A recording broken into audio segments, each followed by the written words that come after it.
Hello everyone, welcome back to my channel creative mister of Nithya. இன்றைக்கி ஒரு beetroot pulao சூப்பராக எப்படி செய்யுதுன்னு பார்க்கலாம். அதுக்கு ஒரு மீடியம் சைஸ் பீட்ரூட் எடுத்திருக்கேன்.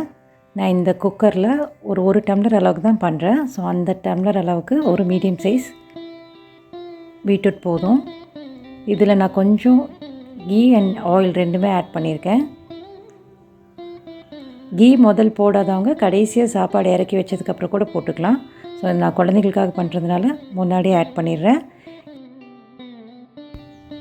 பட்டை, கிராம்பு, ஏலக்காய், பிரியாணி இலை, கொஞ்சமாக சோம்பு வச்சுக்கோங்க. சில பேருக்கு சோம்பு வாசனை பிடிக்காது, போடணுன்ட்டு இல்லை, தேவைப்பட்டால் கொஞ்சமாக சோம்பு ஆட் பண்ணிக்கலாம்.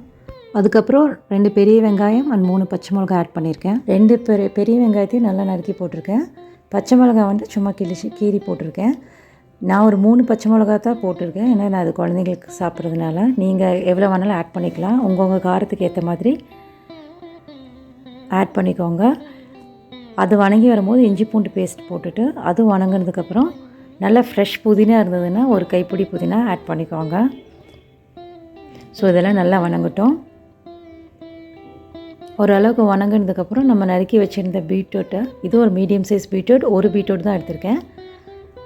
நல்லா குட்டி குட்டியாக நறுக்கி வச்சுக்கோங்க. அப்போ தான் ஈஸியாக வேகும். நம்ம பொரியலெல்லாம் யூஸ்வலாக பீட்ரூட் பொரியல் பண்ணுவோம்ல, அந்த அளவுக்கு கட் பண்ணி வச்சுக்கிட்டால் போதும்.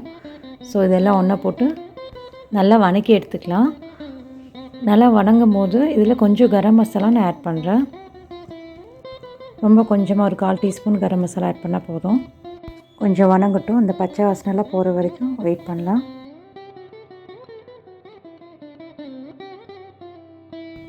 தேங்காய் பால் எடுத்து வச்சுருக்கேன். யூஸ்வலாக இதுக்கு தேங்காய் பால் போட்டால் தான் இதோட டேஸ்ட் நல்லாயிருக்கும். ஸோ நான் 3 டம்ளர் தண்ணி ஊற்றுறேன். ஒரு டம்ளருக்கு நான் 3 டம்ளர் தண்ணி எடுக்கிறேன். அதுக்கு 1.5 டம்ளர் தேங்காய் பால் எடுத்துருக்கேன். 1.5 டம்ளர் தண்ணி ஊற்றிக்கிட்டேன். ஸோ கடைசியாக தேவையான அளவுக்கு உப்பும், கடைசியில் நல்லா கொதி வந்ததுக்கப்புறம் நெய் வேணுன்றவங்க ஆட் பண்ணிக்கலாம். ஆட் பண்ணிவிட்டு நல்லா கொதித்து வரும்போது ரைஸ் போட்டு மூடி வச்சிடலாம். இது ஒரு 10 to 15 மினிட்ஸ் இருந்தால் போதும். இல்லை ஒரு 3 விசில் இல்லை 4 விசில் வச்சுட்டு சிம்மில் நல்லா நான் ஸ்ட்ரீம் வந்ததுக்கப்புறம் டெட் சிம்மில் வச்சிடுறேன். ஸோ இப்போது பெரிய கேஸில் வேண்டாம், சின்ன கேஸில் மாற்றி வச்சுட்டு கையோட கேஸ் தான் கவுண்டர் டாப்லாம் க்ளீன் பண்ணிடலாம். உடனே க்ளீன் பண்ணிவிட்டா நம்மளுக்கு வேலை ஈஸியாக இருக்கும். அவ்வளோதான். ஒரு 3 விசில் இல்லை 15 மினிட்ஸ், 50 to 20 மினிட்ஸ் வச்சு ஆஃப் பண்ணிடலாம்.